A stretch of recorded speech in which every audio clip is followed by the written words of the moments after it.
Tonight's story is Why the Whale Has a Long Neck by Rudyard Kipling. Are you in bed? You better be in bed.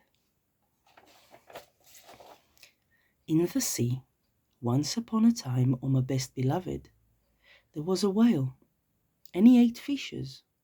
He ate the starfish, and the garfish, and the crab, and the dab, and the plaice, and the dace, and the skate, and his mate, and the mackerel, and the pickerel, and the really, truly, twirly, whirly eel.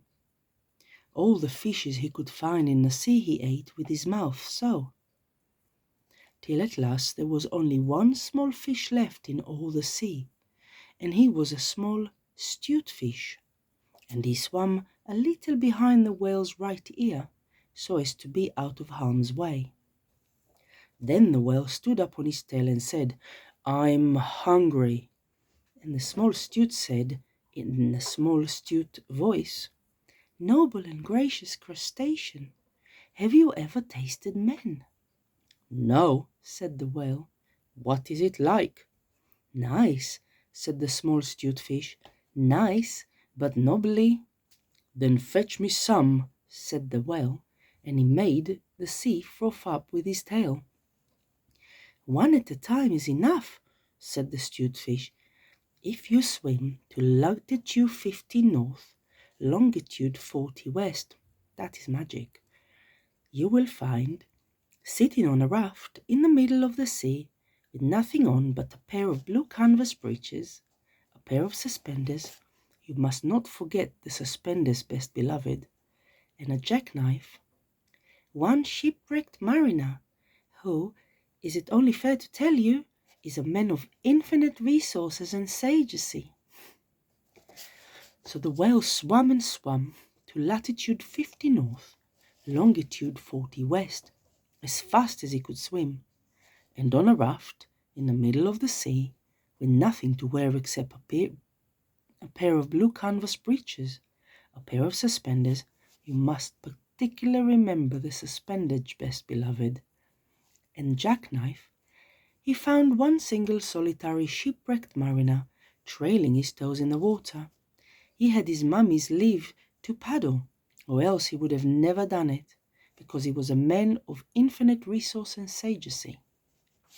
Then the whale opened his mouth back and back and back until it nearly touched his tail.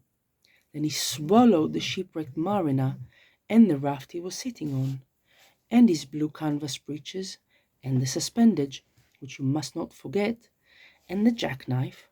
He swallowed all of them down his warm, dark inside cupboards, and then he smacked his lips, and he turned around 3 times on his tail.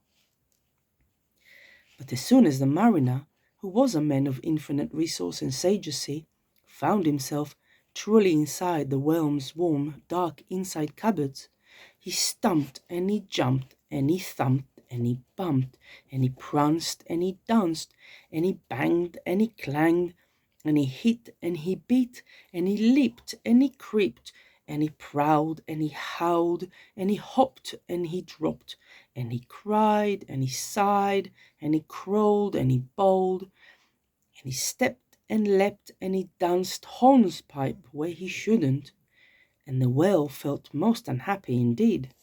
Have you forgotten the suspenders? So he said to the 'stute fish, "This man very nobly, and beside he's making me hiccup. What shall I do?" "Tell him to come out," said the 'stute fish. So the whale called down his own throat to the shipwrecked mariner, "Come out and behave yourself. I've got the hiccups." "Nay, nay," said the mariner, "not so, but far out otherwise. Take me to my natal shores and the white cliff of Albion, and I'll think about it." And he began to dance more than ever. You'd better take him home," said the 'stute fish to the whale. "I ought to have warned you that he is a man of infinite resource and sagacity." So the whale swam and swam and swam, with both flippers and his tail, as hard as he could for the hiccups.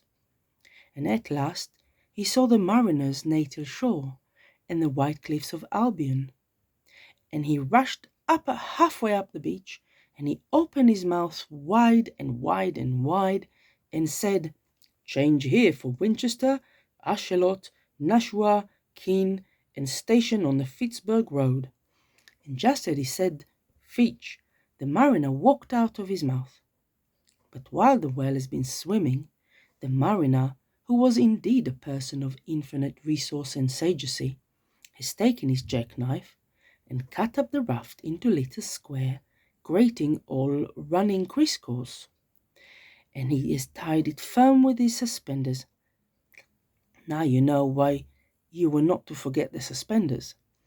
And he dragged that grating good and tight into the whale's throat, and there it stuck. Then he recited the following slogan, which, as you not have heard it, I will now proceed to tell you. By means of grating, I have stopped you eating. By means of grating, I have stopped you eating. For the mariner, he was also a Hibernian, and he stepped out of the shingle and went up to his mother, who had given him leave to trail his toes in the water, and he married, and he lived happily ever afterwards. So did the whale, but from that day on, the grating in his throat, which he could neither cough up or swallow down, prevented him from eating anything except a very, very small fish, and that is the reason why whales nowadays never eat men or boys or little girls. The small stute fish went and hid himself in the mud under the door sills of the equator.